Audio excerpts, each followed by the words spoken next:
పెద్దిరెడ్డి గారు ఖచ్చితంగా 2 తెలుగు రాష్ట్రాల్లో నిత్యం ప్రజలకు ఏ విధంగా అందుబాటులో ఉండాలి అని ఒక రోల్ మోడల్గా గుడ్ మార్నింగ్ ఉన్నటువంటి ధర్మవరం. సరే, అనేక రాజకీయ ఆరోపణలు చాలామంది చాలా రకాలు చేయొచ్చు. నేనేం దాని గురించి ప్రస్తావించను. కానీ ఒక నాయకుడు ఉదయం నిద్ర లేచిన దగ్గర నుండి నియోజకవర్గ ప్రజలకు అందుబాటులో ఉండటం ఖచ్చితంగా కేతిరెడ్డి గారిని చూసి నేర్చుకోవాల్సిందే. ఆయన చేసినటువంటి ఆ ప్రోగ్రాం అనేక మందికి ఆదర్శమైంది. మేము కూడా అనేక రాష్ట్రాల్లో మా క్లయింట్స్కి అదే చూపించాం. ఆయన్ని ఆదర్శంగా తీసుకుని తెలంగాణలో కూడా అనేక మంది ఎమ్మెల్యేలు ఆ విధమైనటువంటి గుడ్ మార్నింగ్ ప్రోగ్రాం పెట్టారు. సో రాజకీయాల్లో రాజకీయ నాయకులు మొన్న టీడీపీకి సంబంధించి కూడా ఒక ఎమ్మెల్యే అట్లాగే సేమ్ ప్రొసీజర్ ఫాలో అవుతున్నారు ఆయన కూడా. ఎందుకంటే రాజకీయాల్లో గెలిచినటువంటి ప్రజాప్రతినిధి నిత్యం ప్రజలకు అందుబాటులో ఉండటం అంతకంటే గొప్ప ప్రజాస్వామ్యం స్ఫూర్తి ఇంకోటి ఉండదు. అంతకంటే బ్యూటీ ఆఫ్ డెమోక్రసీ ఇంకోటి ఉండదు. అంత స్థాయిలో అందుబాటులో ఉన్నటువంటి వ్యక్తి కూడా ఓటమి చెందటం అంటే ఇది ఖచ్చితంగా లోపం ఎక్కడుందో అనేది ఒకసారి రాజకీయ పార్టీలు, రాజకీయ నాయకులు మాలాంటి కాన్సన్ట్రేషన్ అంతా వైఎస్ఆర్ కాంగ్రెస్ పార్టీ మీద ఉందా, కూటమి నేతల మీద ఉందా? కాన్సన్ట్రేషన్ అంటే కాన్సన్ట్రేషన్ అంటే వీళ్ళు ఎందుకు ఓడిపోయారు అన్న కాన్సెప్ట్లో మీరు ఎడుతున్నారా?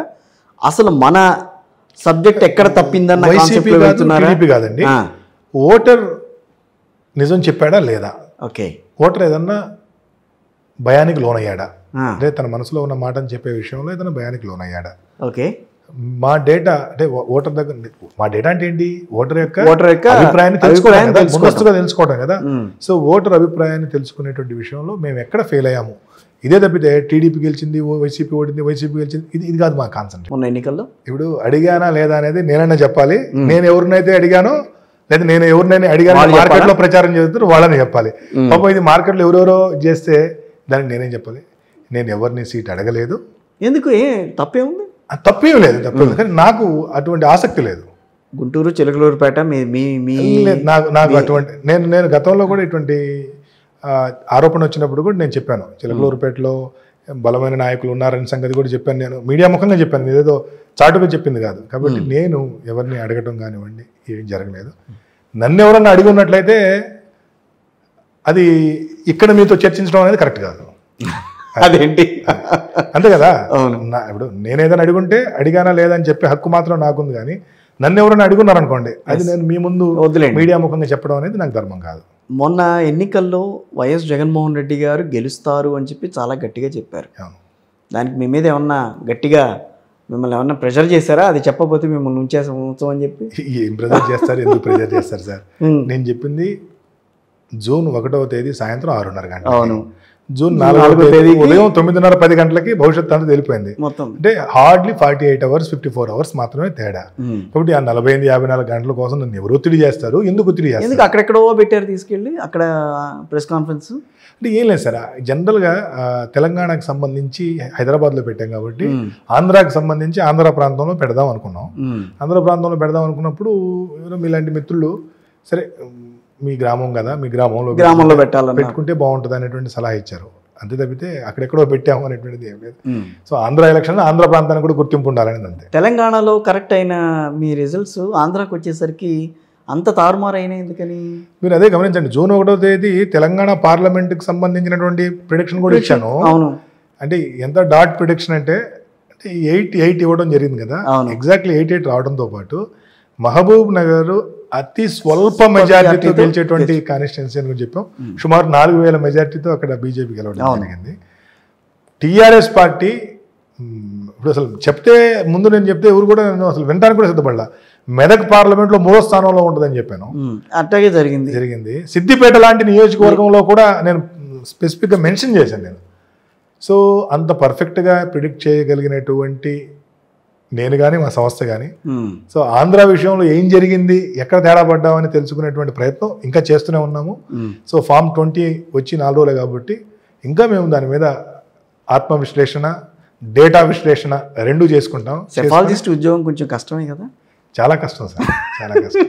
ఎందుకంటే ఎవరన్నా ఒక ఎమ్మెల్యే ఎంపీనో పోటీ చేస్తే ఆయన గెలుపుకోవటం గురించి ఆయన ఆలోచిస్తాడు. అవును, మేము అందరు గెలుపుకోవటం గురించి ఇప్పుడు ఆంధ్రప్రదేశ్ అంటే 175 + 25 200 మంది గెలుపుకోవటంల గురించి ఆలోచన చేయాలి. సో మా ప్రిడిక్షన్ తప్పు అయితే జరిగే పరిణామాలు పర్యవసనాలు ఎలా ఉంటాయో మాకు తెలుసు కాబట్టి మేము చాలా కీన్గా అబ్జర్వ్ చేయాలి. కానీ ఎమ్మెల్యే ఎంపీ అభ్యర్థి ఆయన ఒక నియోజకవర్గమే ఆయన చూసుకుంటాం. అవును, కరెక్టే. వైఎస్ జగన్మోహన్ రెడ్డి గారిని ఓడించింది తల్లి విజయమ్మ అని చెప్పని అంటున్నారు. వైఎస్ జగన్మోహన్ రెడ్డి గారిని ఎవరు ఓడించలేరండి. ఆయన్నే ఓడించుకుంటారు, ఆయనే గెలిపించుకుంటారు తప్పితే ఆయన్ని ఇంకొకరు ఓడిస్తారని అంటే నాకు ఆయనతో పరిచయం ఉంది.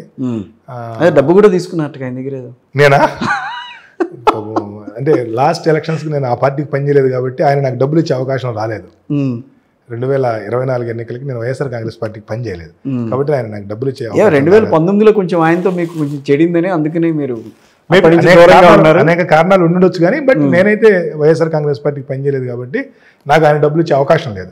పని చేస్తుంటే ఖచ్చితంగా డబ్బులు తీసుకోవాలిగా, తప్పదుగా, అది కమర్షియల్ ఆర్గనైజేషన్ కదా. అవును. కాబట్టి జగన్మోహన్ రెడ్డి అనేటువంటి వ్యక్తిని ఆయన ఓడించుకుంటారు తప్పితే ఆయన్ని వాళ్ళ కుటుంబ సభ్యులు ఇంకొకరు ఓడించేటువంటి పరిస్థితి ఉండదండి. ఆ పరిస్థితి ఉండదు. అట్లా ఎప్పుడు రాదని అంటారా జగన్మోహన్ రెడ్డి గారికి? ఆ సిచ్యువేషన్స్ అనేవి రావా? అదే చెప్తున్నాను కదా. షర్మిల గారు వచ్చారు మొన్న, షర్మిల గారు రాజకీయాల్లో దిగారు అప్పుడు.